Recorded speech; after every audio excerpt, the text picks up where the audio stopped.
Hello student, welcome to my another video. तो इस video में बात कर रहे हैं क्वेश्चन नंबर 5 की। अच्छे से समझ लेना, काफी इंपॉर्टेंट क्वेश्चन है, ठीक है। एंड बहुत ही इजी क्वेश्चन है and on the basis of question number 4 है, यानी कि conserve of mid point theorem इसमें यूज करनी है। समझ आ रहा है? सो स्टार्ट कर लेते हैं। सबसे पहले बोल रहा है इन ए पैरेललोग्राम। आपको ये दे रखा है ए बी सी डी, ये क्या है? पैरेललोग्राम है। एंड देखो यहाँ पे क्या है, ई जो है मिड पॉइंट है ए बी का, एंड जो एफ है ये मिड पॉइंट है सी डी का। ये ध्यान रखना है, ठीक है। अच्छा, उसके बाद क्या बोल रहा है कि शो कर दीजिए। क्या शो करिए कि ये जो ए एफ है ना, ये वाली ए एफ और ये जो सी ई है, ये ट्राइसेक्ट कर रही है किस डायगोनल को? बी डायगोनल को। यानी ट्राइसेक्ट का मतलब क्या होगा? ये जो पी क्यू है ना, वो बराबर है पी क्यू के, एंड जो पी क्यू है वो बराबर है डी पी के, तभी तो ट्राइसेक्ट होगी। ठीक है, अब कैसे करना है इजी वे में समझ लो। सॉल्यूशन, ठीक है। सॉल्यूशन देख लो बेटा, क्या दे रखा था सबसे पहले गिवन में हमें? गिवन में दे रखा है बेटा हमें A B C D is a parallelogram, is a parallelogram. ये समझ में आई? और क्या दे रखा है? E and F is the midpoint of E and F is the midpoint of side AB and CD। समझ में? अब एक चीज देखो, ये पैरेललोग्राम दे रखा है, तो पैरेललोग्राम की कंडीशन क्या होती है? अपोजिट साइड इक्वल होती है एंड पैरेलल होती है। समझ में आ रहा है? तो इसका मतलब जो AB होगी वो पैरेलल होगी किसके? CD के, और AB जो है इक्वल होगी CD की। यहां पे लिख लेंगे hence AB parallel to CD। इसलिए क्या होगा? AB पैरेलल क्या होगी? CD के, and AB is equal to CD, और AB CD के इक्वल भी होगी।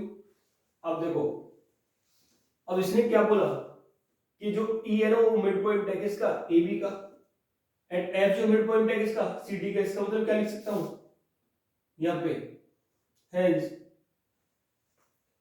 CF पैरेलल टू क्या हो जाएगा? A। देखो, जब ये पूरी लाइन पैरेलल है किसके, तो ये वाली लाइन इसके पैरेलल भी तो होगी। समझ में आ रहा है? And FC is equal to A। अब ये क्यों होगा वो देख लो, क्योंकि ये जो F मिड पॉइंट है इसका मतलब DF इज इक्वल टू होगा FC, और ऐसे यदि E मिड पॉइंट है किसका? AB का, तो A बराबर क्या होगा? EB। चैप्टर नंबर 50 में समझाया था किसी लाइन सेगमेंट को यदि कोई पॉइंट इक्वली डिवाइड कर रहा है मिड से, तो किस तरीके से सोल्व करते हैं आपको चैप्टर नंबर 50 जाकर देख सकते हो, ठीक है। तो यहां पे लिख देंगे F is the mid point of CD and E is the midpoint of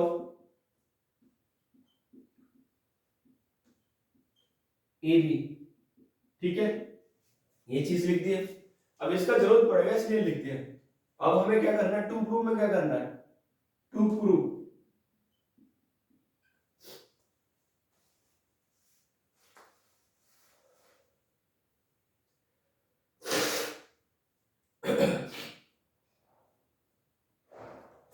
अब देखो, इससे पहले चाहो तो तुम एक और लाइन बढ़ा सकते हो।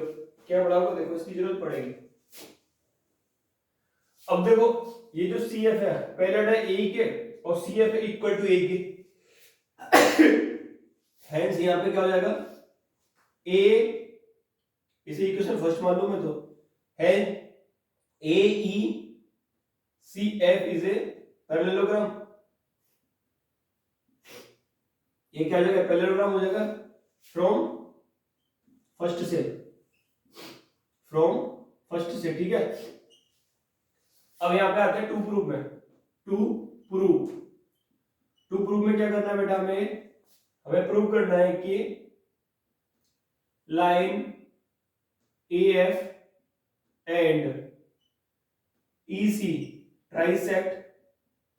Trisect the diagonal BD। इसका मतलब और क्या लिख सकते हो आप? डी पी बराबर पी क्यू बराबर क्यू बी, ये प्रूव करना है, ठीक है। ये जो ट्राइसेक्ट होगी। अब देखो, अब आते हैं अपनी मेन चीज पे। अब क्योंकि मैंने ये प्रूव कर दिया कि ए ई सी एफ एक पैरेललोग्राम है, तो इसका ये वाला साइड कौन सा, एफ ए एंड ई सी ई, ये भी क्या होगा, पैरेलल होगा ना। अच्छा, तो यहाँ पे देखो प्रूफ कर रहा हूं मैं। प्रूफ में सबसे पहले मैं यूज कर रहा हूं इन ट्रायंगल। कौन सा ट्रायंगल, ये वाला A B P, in triangle A B P, ठीक है। ये वाला ट्रायंगल जब यूज कर रहा हूं तो यहाँ पे देखो कंडीशन लिख रहा हूं मैं। अब ए पी क्या होगा, पैरेलल होगा किसके, ई क्यू के। क्यों होगा वो लिख देता हूं, क्यों होगा, यहां पे लिख देंगे A E C F is a parallelogram, ठीक है। ए सी एफ क्या है, पैरेललोग्राम, इसलिए। अब यहां पे E is the midpoint of क्या है, ए बी, ये दे रखा है, ये गिवन है हमें, क्या है, ये गिवन में दे रखा है। तो क्या हो जाएगा, Q is the midpoint of क्या हो जाएगा, BP, किससे, by converse of midpoint theorem, सही है। अब ये जो Q है, यदि वो मिड पॉइंट है किसका, BP का, तो इसे और कैसे लिख सकता हूं मैं, BQ is equal to QP, ऐसे इक्वेशन क्या मालूम है, सेकंड। अब यहां पे देखो, अब क्या यूज करूंगा मैं, ये वाला ट्रायंगल DCQ, यहां लिखूंगा इन ट्रायंगल DCQ, समझ में आ रहा है। तो यहां पे भी जो FP है वो क्या होगा, पैरेलल होगा CQ का, क्यों होगा, वही लिखेंगे AECF इज ए पैरेललोग्राम, सही है बेटा। एंड अब देखो, अब एक चीज तुमने देखी थी कि ये भी क्यों दे रखा कि F क्या मिड पॉइंट है CD का, तो लिख देंगे यहाँ पे F is the mid point of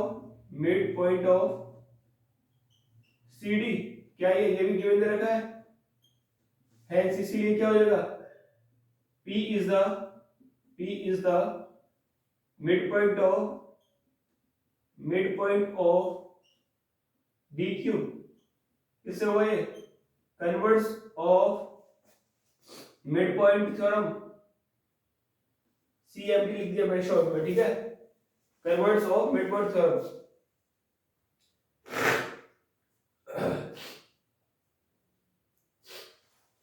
समझ में यहाँ पे, तो ये क्या लिख सकता हूं मैं यहाँ पे, DP is equal to PQ, equation क्या होगी, थर्ड, समझ में आई। अब मैं सेकंड एंड थर्ड को कंपेयर करूं तो क्या करूं, कंपेयर सेकंड एंड थर्ड, क्या हो जाएगा, देखो इसमें से दोनों में से कोई एक चीज कॉमन होगी, क्या है, QP या फिर BQ, एक ही बात है। तो क्या हो जाएगा, BQ या फिर जो चीज हमने यहाँ पे S लिखी इसी तरीके से लिख लेंगे, DP is equal to PQ is equal to QB, यही तो प्रूव करना था, हेंस प्रूव हो गया, हेंस प्रूव। चाहो तो आप पूरा इस लैंग्वेज में लिख सकते हो, क्या, line AF and EC trisect the diagonal BD, ठीक है। होप कर रहा हूं ये क्वेश्चन आपको अच्छे से समझ में आ गया होगा। मिलते हैं नेक्स्ट वीडियो में क्वेश्चन नंबर 5 के 6 के साथ।